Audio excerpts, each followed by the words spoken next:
¿Sabe que podemos ver a lo largo de las escrituras, o a las escrituras, precisamente, como la historia de la creación del mundo? ¿Sí? Y si bien en parte describen eso, el mensaje central no es ni el hombre ni la creación. ¿Amén? ¿Estamos aquí? Amén.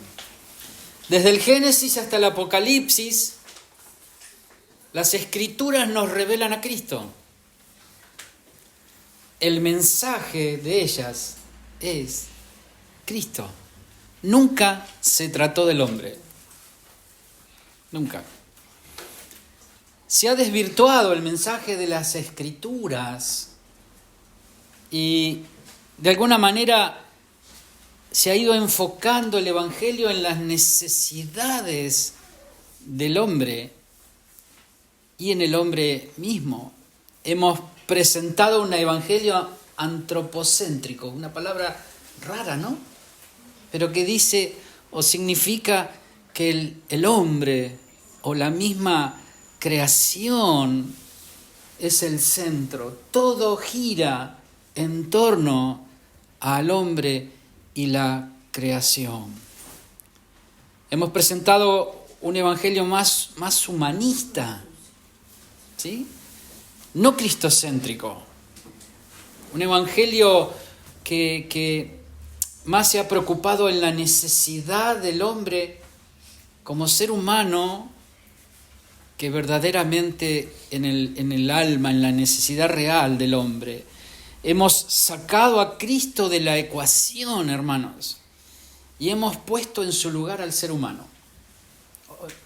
Todo pasa por el hombre. Y si quitáramos a Cristo de la ecuación, si quitáramos a Cristo de la celebración que vamos a próximamente a tener, que en realidad es el verdadero motivo de la celebración. Es Cristo, el significado, el motivo por el cual celebramos. Si lo quitáramos de la festividad, ¿qué quedaría? Una reunión especial, muy especial, que realizamos una vez al año. Y en esa fiesta que se regla una vez al año, ¿qué es lo que no puede faltar? Mucha comida. Y tenemos que preparar abundante comida, ¿sí? De acuerdo a la cultura de cada país que representamos, previo a la celebración de la Navidad. Y ¿vos qué vas a preparar? ¿Vos qué vas a preparar? Yo preparo, ¿yo qué llevo? Sí, capaz que no pasen. No, en mi familia pasa. O pasaba. ¿Sí? No puede faltar la comida, no puede faltar la bebida. Porque hay que tomar. Y hay que tener algo para brindar. ¿Sí? No sé si me miran como si estuviese hablando algo extraño, pero creo que eso pasa. Eso pasa. ¿Sí? Y quizás, no sé, tal vez pueda haber algún regalo. Porque en algunos países está la costumbre en Navidad de dar un regalo, ¿sí? Y muchas veces nos juntamos con familia que ni siquiera queremos ver. Estamos distanciados, pero llega la Navidad y bueno, hay que juntarse porque tenemos que ir a la casa de mamá, porque nos juntamos toda la familia. Entonces, a mi cuñado, que me lo tengo acá atravesado, pero por mamá lo tengo que hacer. Entonces, hola cuñado, ¿cómo estás? ¿Bien? ¿Está todo bien? Sí, va. Sí. En mi familia pasa, no sé en la suya. ¿Sí? Y en resumidas cuentas, una Navidad sin Cristo es lo que normalmente vemos en los hogares de hoy en día, ¿sí?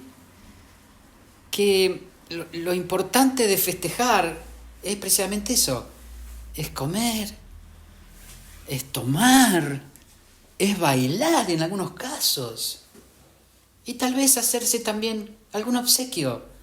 Y llegan las 12 y todos levantamos la copa y decimos ¡Feliz Navidad! Y nos damos un abrazo y un beso. pero no tenemos ni idea de lo que estamos realmente festejando. Por eso la pregunta es, ¿qué festejamos? Si pudiéramos ver, hermanos, que la Navidad es más que un recordatorio de un nacimiento. Pues yo preguntaría, ¿qué es la Navidad? El día que nació Jesús. ¿Sí? No sabemos cuándo fue. No tenemos certezas de cuándo fue. Se estiman por ahí, más o menos. Y se pelean para ver quién tiene mayor exactitud en cuanto a eso. Antes de ayer veía una película de la vida de María. Horrible, hermanos. No se la voy a recomendar. Horrible. Donde en vez de un pesebre era una casa abandonada. Cosas muy, muy, muy locas. Y cada uno tiene su interpretación. Pero en definitiva, ¿qué es lo importante? ¿No?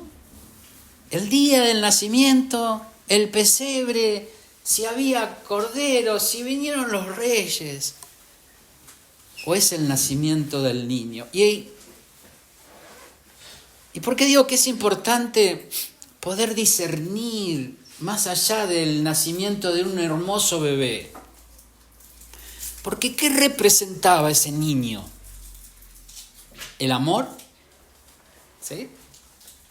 La paz, o sea, todo lo que estaba llegando al mundo por medio de la vida de Jesús, el amor, la paz, el perdón, la vida, la reconciliación, la provisión. Ahora, si observamos detenidamente, nos daríamos cuenta que la Navidad no es un día, sino que debería ser los 365 días del año. Porque la Navidad es una expresión de la vida de Cristo. Cristo en nosotros, esperanza de gloria. ¿No creen que debería haber en cada uno de nuestros días amor? ¿No creen que debería haber en cada uno de nuestros días paz, perdón, reconciliación, vida? Navidad no es un día. Navidad son todos los días de nuestra vida. Necesitamos migrar, hermanos, de nuestro pensamiento tradicional a la vida del Espíritu. Necesitamos migrar de lo escritural, de lo simplemente está escrito y tal cual lo leemos, a lo revelacional, a lo que el Espíritu Santo nos revela y nos enseña de la palabra. ¿Para qué? Para poder discernir con claridad el mensaje que Dios está transmitiéndole a la humanidad. Con esto no estoy diciendo que no tenemos que festejar la Navidad. No, por supuesto que no. Son buenos momentos para aprovecharlos y poder juntarnos con aquellos que no nos queremos hablar, que tal vez nos cuesta perdonar y aplicar lo que recién hablábamos, el amor, la paz, el perdón, y poder ver cuál es el verdadero significado de la Navidad, que va más allá de nosotros. Como dijimos, la historia de la humanidad no tiene que ver con nosotros, tiene que ver con Cristo. Si nos metiéramos a profundizar en las Escrituras, veríamos cómo desde el principio, desde el Génesis, y por cada uno de los libros de las Escrituras, llegaríamos al Apocalipsis y veríamos a Cristo reflejado en cada una de ellas. Porque la historia de la humanidad, nuevamente, no se trata de nosotros, se trata de Cristo. Quisiera que que veamos por las Escrituras cómo se desarrolla esta secuencia de la cual estamos hablando.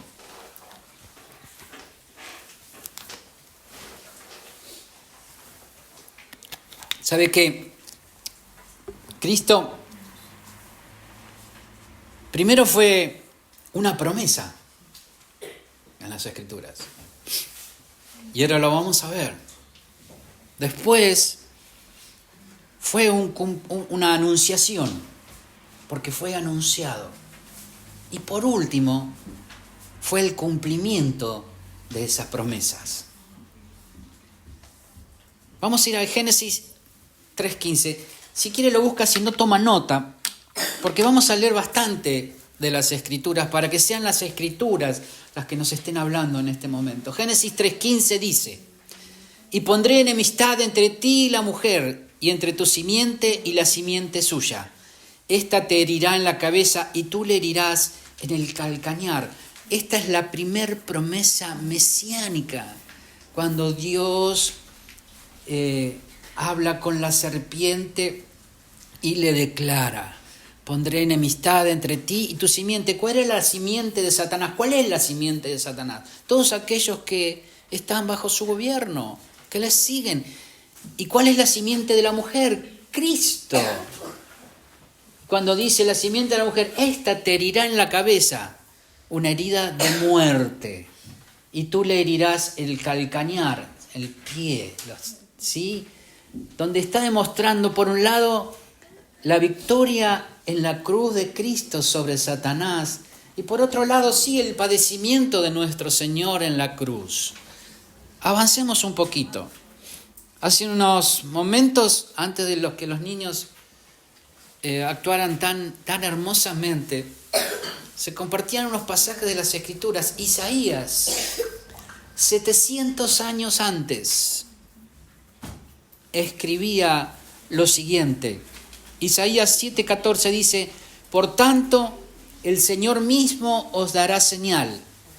He aquí que la Virgen concebirá y dará a luz un hijo, y llamará su nombre Emmanuel, que significa Dios con nosotros. Dice: comerá mantequilla y miel hasta que sepa desechar lo malo y escoger lo bueno.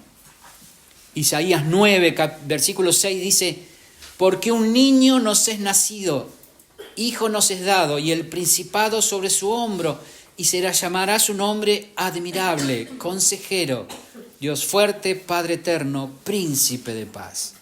Lo dilatado de su imperio y la paz no tendrán límite. Sobre el trono de David y sobre su reino, se sentará sobre el trono de David y su reino, disponiéndolo y confirmándolo en juicio, en justicia, desde ahora y para siempre. El celo de Jehová de los ejércitos hará esto. ¿Ven cómo la palabra en el Antiguo Testamento ya nos estaba hablando del Señor Jesús? Isaías estaba escribiendo por el Espíritu Santo 700 años antes lo que iba a ocurrir con Jesucristo. La misma Biblia nos dice que el antiguo pacto es tipo y sombra de lo que había de venir. Dijimos que también fue anunciado, su nacimiento fue anunciado. Lucas 1:26 dice: al sexto mes, el ángel Gabriel fue enviado por Dios a una ciudad de Galilea llamada Nazaret, a una virgen desposada con un varón que se llamaba José, de la casa de David. Y el nombre de la virgen era María.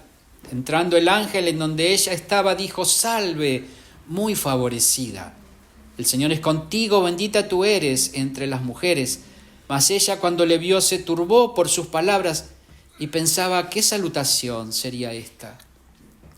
Entonces el ángel le dijo: María, no temas, porque has hallado gracia delante de Dios, y ahora concebirás en tu vientre y darás a luz un hijo, y llamarás su nombre Jesús. Este será grande y será llamado Hijo del Altísimo, y el Señor Dios le dará el trono de David su padre, y reinará sobre la casa de Jacob para siempre, y su reino no tendrá fin. Entonces María dijo al ángel: ¿Cómo será esto? Pues no conozco varón. Respondiendo el ángel, el Espíritu Santo vendrá sobre ti, y el poder del Altísimo te cubrirá con su sombra, por lo cual también el santo ser que nacerá será llamado Hijo de Dios. Tremendo. Ahora, salgamos un poco de la escena tan maravillosa de la anunciación de la vida de Jesús. Algo tan milagroso, ¿no? Ya desde el simple hecho que un ángel se aparezca y le hable a María. Pero corrámonos un poquito de la escena y podamos ver cómo Dios comienza a establecer los tiempos. El proceso necesario del nacimiento. Ella quedó embarazada, pero tenía 9 meses por delante. Un proceso natural, lógico. Así como en nuestra vida tenemos procesos. Esas promesas que han venido a nuestra vida necesitan de un proceso, de un tiempo, para que en el tiempo señalado por Dios y no por nosotros encontremos el cumplimiento. Creo que esperar es lo que más nos cuesta. ¿A quién le cuesta esperar? Yo levanto las 2 manos, levanto. ¿Sí? ¿Verdad que no es fácil el poder esperar? Pero pongámonos por un momento en las sandalias de María, ¿no?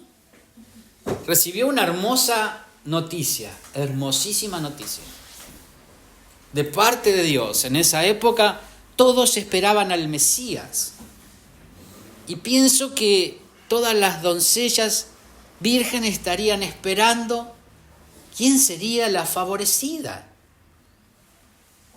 Ahora creo que ni María ni ninguna tal vez estuviese preparado para semejante situación, porque en la imaginación humana cómo puede haber sido. Y no sé, yo imagino que María habrá dicho, yo voy a conocer a mi príncipe azul, como decimos hoy en día. Va a venir, me va a desposar, vamos a celebrar el casamiento, vamos a tener una fiesta y después nos vamos a ir de luna de miel y después quedaré embarazada. Quizás esa era la lógica humana. Dios no tiene lógica, hermanos. Dios trabaja en nuestra vida con una lógica divina, diferente a nuestra lógica. Nosotros queremos decirle a Dios cómo deberían ser las cosas, cómo se tendrían que dar las cosas. ¿Por qué? Porque pero es así. ¿Cómo sería de otra manera? ¿Y cómo va a ser eso? Le dijo María. Si no estoy casada, ¿qué me estás diciendo? Esto es fácil. Se va a hacer como yo quiero, dijo Dios. A mi manera, no a la tuya. Ahora, más allá de eso, ella tenía que enfrentar durante 9 meses a las personas, su familia, sus familiares y las personas que se cruzaran. ¿Qué pasaría por su cabeza, no? Porque imagínense que en ese tiempo las mujeres que habían sido o habían tenido relaciones sexuales antes del matrimonio eran apedreadas. Tenía que morir ante la ley humana. ¿Cuántos momentos y días y cosas pasaron por su cabeza, preocupaciones? Por momentos se tocaría su panza y sentiría las pataditas de ese bebé que tenía en su vientre. Y por un instante se olvidaba, pero en algún momento pensaba que, tengo una panza. No sé lo que pudo haber cruzado por su cabeza, pero tuvo que esperar el tiempo señalado. No pudo hacer otra cosa. El bebé necesitaba 9 meses para desarrollarse y nacer. ¿Qué tuvo que hacer? Aferrarse a lo que Dios le había dicho. Confiar en lo que Dios le había dicho. No tenía otra cosa. Es lo que hacemos nosotros, sin duda, siempre. En tercer lugar, Cristo es el cumplimiento de la anunciación y la promesa. En Gálatas capítulo 4, versículo 4 dice, pero cuando vino el cumplimiento del tiempo. No, pero Señor, yo lo necesito ahora. ¿No ves lo que me está pasando? Nunca le dijo así al Señor. Mira cómo estoy. Cuando vino el cumplimiento del tiempo, ni antes ni después, Dios envió a su Hijo, nacido de mujer y nacido bajo la ley, para que redimiese a los que estaban bajo la ley, a fin de que recibiésemos la adopción de hijos. Y por cuanto sois hijos, Dios envió a vuestros corazones el Espíritu de su Hijo, el cual clama, Abba Padre. Así que ya no eres esclavo, sino hijo, y si hijo, también heredero por medio de Cristo. Tremendo.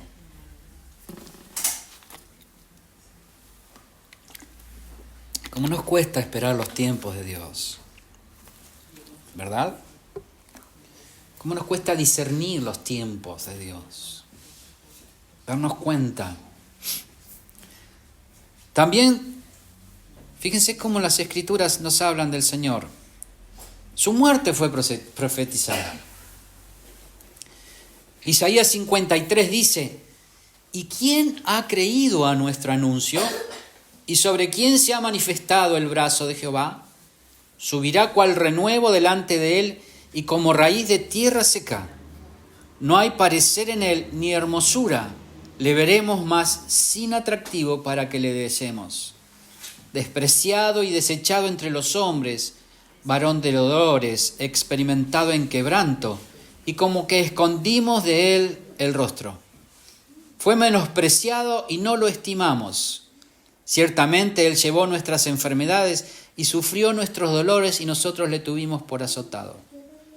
Herido de Dios y abatido, mas él fue herido por nuestras rebeliones y molido por nuestros pecados. El castigo de nuestra paz fue sobre él y por su llaga fuimos nosotros curados. Todos nosotros nos descarriamos como ovejas, cada cual se apartó por su camino, mas Jehová cargó en él el pecado de todos nosotros. Angustiado él y afligido no abrió su boca, como cordero fue llevado al matadero y como oveja delante de los tranquiladores, enmudeció y no abrió su boca. Por cárcel y por juicio fue quitado, y su generación, ¿quién la contará? Porque fue cortado de la tierra de los vivientes, y por la rebelión de mi pueblo fue herido, y se dispuso con los impíos su sepultura, mas con los ricos fue en su muerte. Aunque nunca hizo maldad, ni hubo engaño en su boca. Con todo eso, Jehová quiso quebrantarlo, sujetándole a padecimiento. Cuando haya puesto su vida en expiación por el pecado, verá linaje, vivirá por largos días, y la voluntad de Jehová será en su mano prosperada. Verá el fruto de la aflicción de su alma, y quedará satisfecho. Por su conocimiento justificará mi siervo justo a muchos, y llevará las iniquidades de ellos. Por tanto, yo le daré parte con los grandes, y con los fuertes repartirá despojos. Por cuanto derramó su vida hasta la muerte, y fue contado con los pecadores, habiéndole él llevado el pecado de muchos, llorado por los transgresores. Isaías escribiendo 700 años antes de que existiera en nuestra vida natural Jesús. Él estaba hablando de Cristo, de Cristo. Ahora, si vemos manifestada la vida de Cristo a lo largo de las Escrituras y decimos que no se trata de nosotros, sino que se trata de Él. ¿Para qué vino Jesús entonces?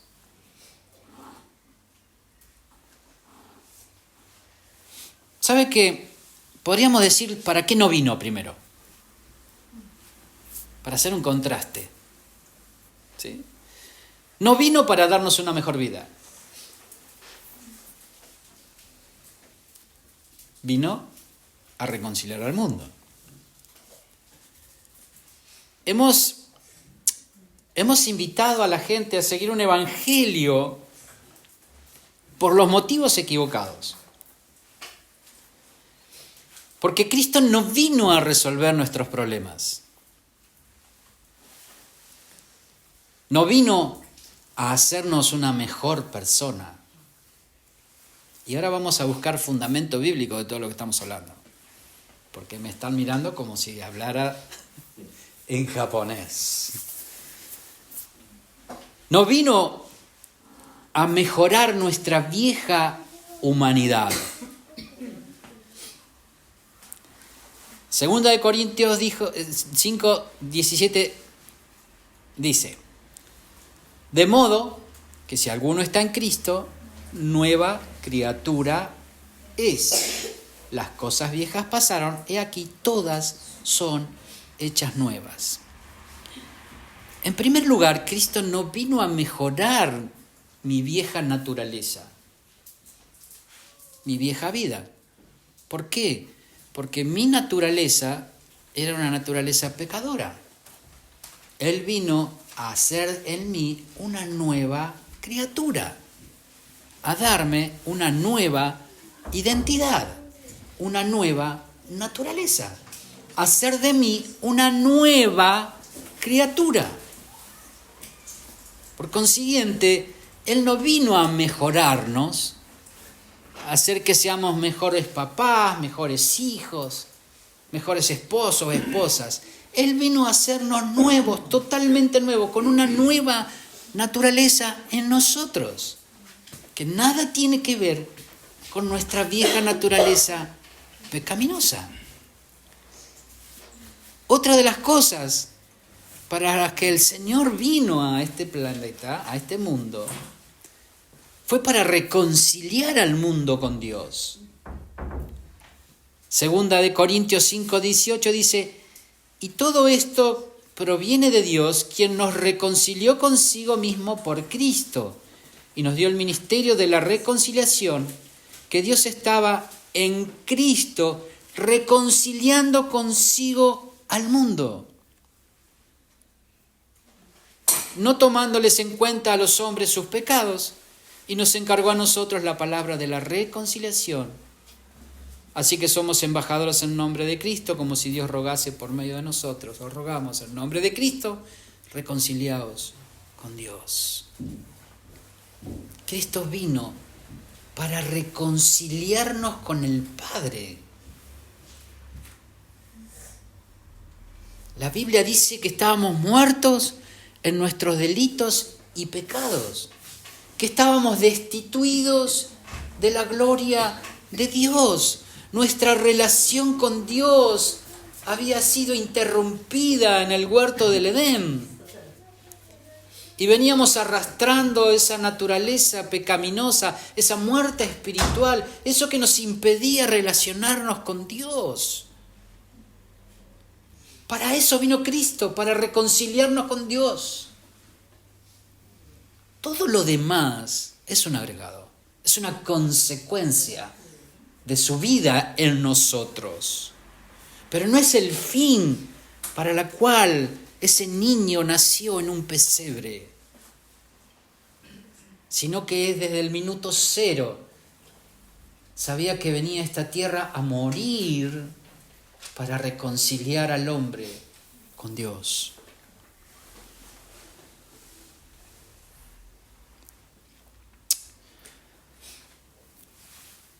Otra de las cosas que podemos ver es de que Cristo vino a establecer un reino.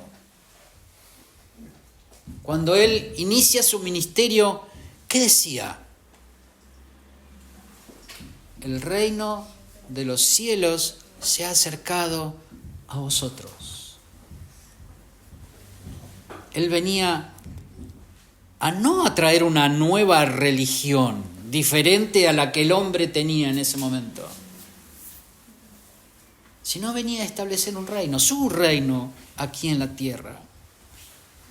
Veamos lo que nos dice Colosenses, capítulo 1, verso 15 en adelante. Dice: Él, Cristo, es la imagen del Dios invisible, el primogénito sobre toda creación, porque por medio de Él fueron creadas todas las cosas en el cielo y en la tierra, visibles e invisibles, sean tronos, poderes, principados o autoridades. Todo ha sido creado por medio de Él y para Él. Él es anterior a todas las cosas, que por medio de Él forman un todo coherente.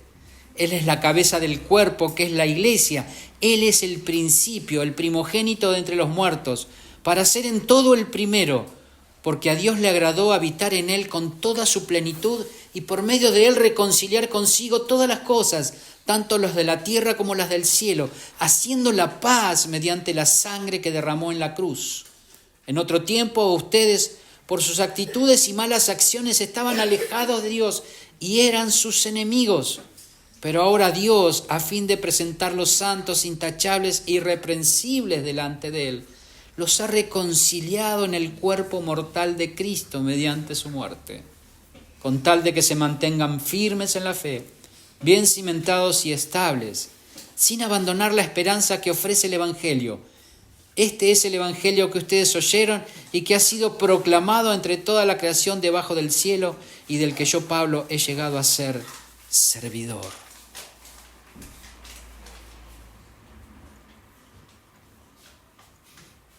¿En dónde encajamos nosotros? ¿Dónde nos podemos ver más relevantes o importantes que el mismo Señor? Nunca fuimos el motivo, hermanos. El motivo era reconciliarnos con Dios. Era restablecer nuestra relación con nuestro Padre. Como dijimos, no estamos en contra de la celebración de la Navidad. Para nada. Pero debemos entender que lo importante no es ni la fecha, ni dónde, ni qué comemos, ni qué tomamos, ni aún ni siquiera el nacimiento, sino es el motivo del nacimiento. El por el que nuestro Señor vino a este mundo. Y el mundo necesita reconocer a Jesús como el Señor, como el Rey. El pecado de orgullo que la humanidad tiene, habiéndose separado de Dios, habiéndose independizado de Dios. Estamos hablando del Creador. Estamos hablando del Creador del universo. Y decidimos como humanidad independizarnos de Él. Nos sentimos tan autosuficientes que Dios ya no es autoridad para nosotros. Ayer compartíamos con los hombres sobre la autoridad, sobre la obediencia a la autoridad.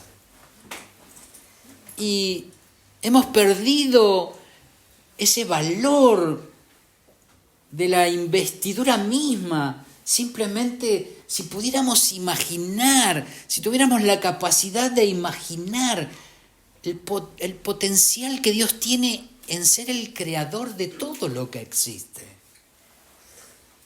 Simplemente por pura lógica natural, no sentiríamos nada delante de Él. No seríamos capaces ni siquiera de levantar la mirada y discutirle absolutamente nada. Pero no hemos tomado la atribución de ser los dueños de nuestras propias vidas. Romanos 10:9 dice algo particular. Todos lo conocemos porque algún día lo hemos escuchado y hemos tomado nuestra decisión. Dice Romanos 10:9, si confesares con tu boca que Jesús es el Señor y creyeres en tu corazón que Dios lo levantó de los muertos, serás salvo. ¿Cuál es el requisito entonces para ser salvo?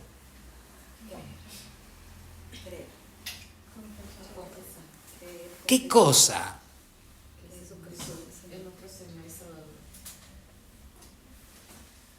Salvador no dice acá. Bueno, pero confesar. Lo voy a volver a leer.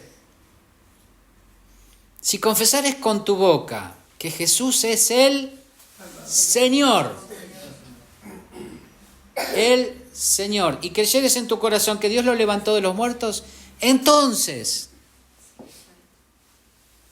recién entonces serás salvo.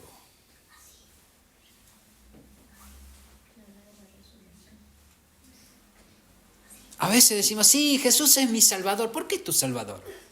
No, porque esto es escritura pura, hermanos.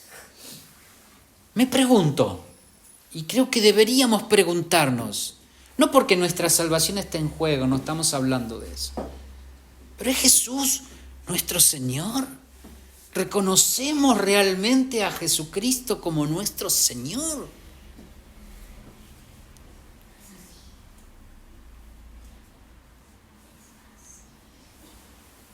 Si confesares con tu boca que Jesús y creyeres en tu corazón. Sí, decimos confesar y creer, eso lo sabemos de memoria.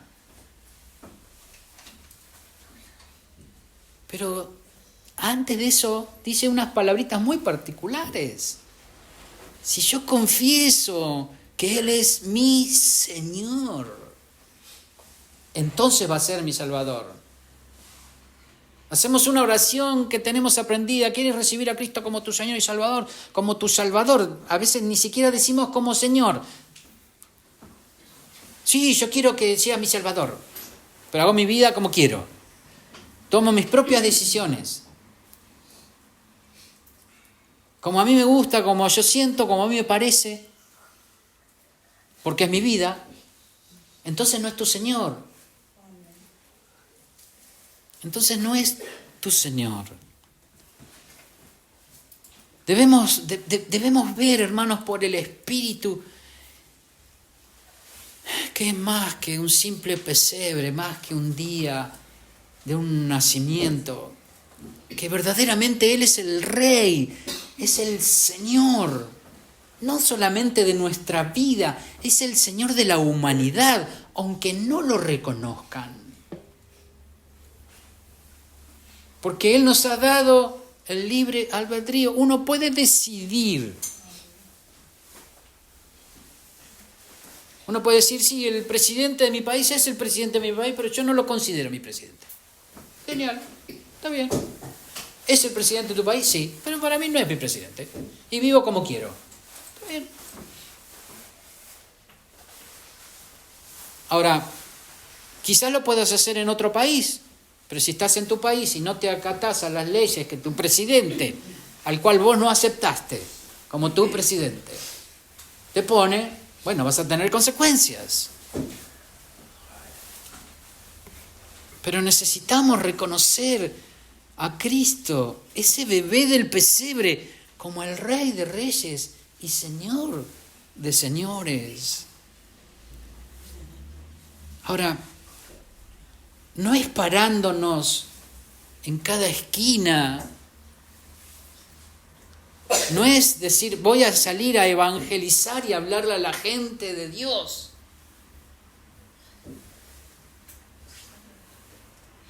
Sino que es viviéndolo en nuestras vidas, hermanos. Reconocer a ese bebé como el Rey, como el Señor, como el soberano. Ese Cristo que un día nació para reconciliar al mundo con Dios. Y no estamos hablando de que nosotros no necesitemos nada. No, todo lo contrario. Jesús que decía, busquen primeramente todas las añadiduras. Busquen primeramente el reino de Dios, porque el resto de las cosas yo sé que las necesitan. Hermanos, a veces estamos buscando lo equivocado.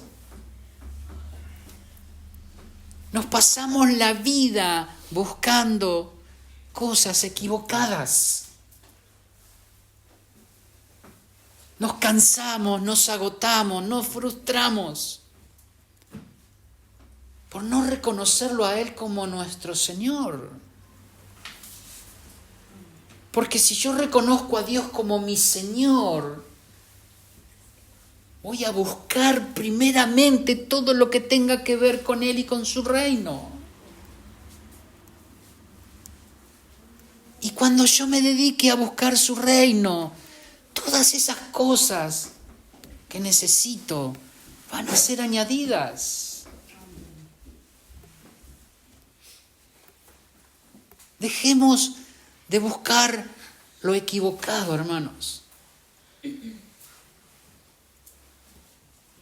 Pongamos nuestra mira, nuestro objetivo, las cosas de arriba, como dice la palabra, y no en las de la tierra, no en las temporales, no en las pasajeras, sino las que nos llevan a vida eterna, hermanos.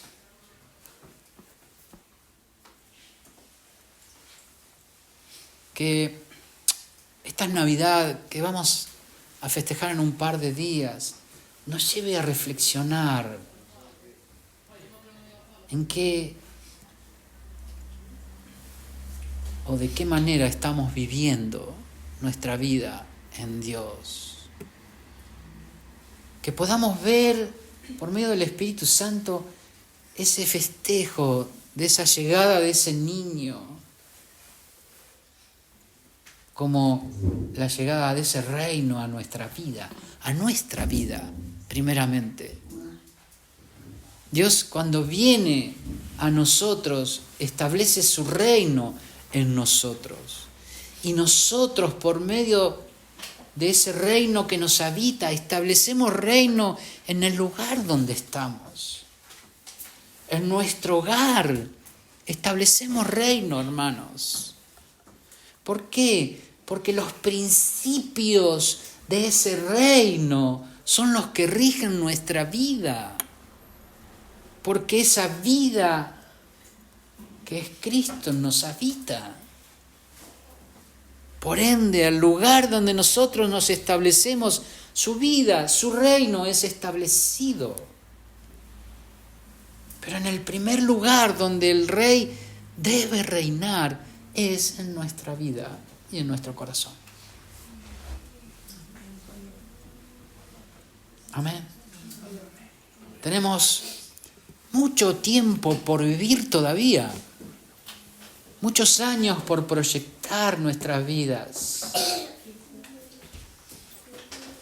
Hablamos de que para la próxima reunión de fin de año queremos cada uno hacer una nota con nuestras metas para el próximo año.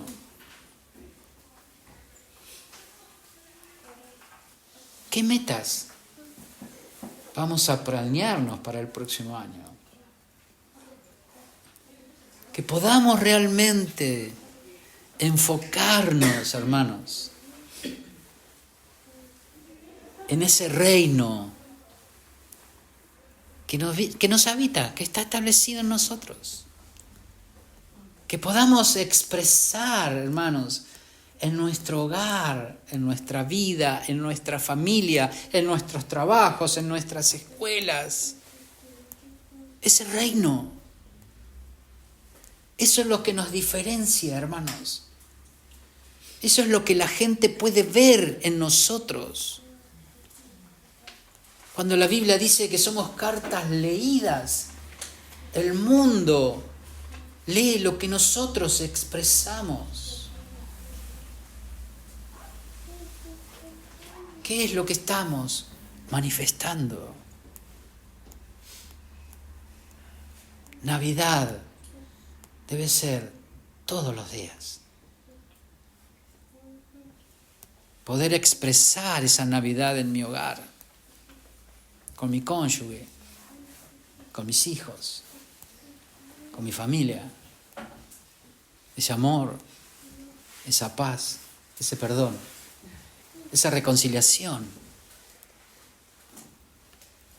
Y todo lo que nuestro Señor significa. No es un nacimiento, no es un bebé, no es un pesebre. Es mucho más que eso, hermanos. Que podamos verlo y vivirlo cada día. Amén. Amén. ¿Qué les parece si nos ponemos de pie?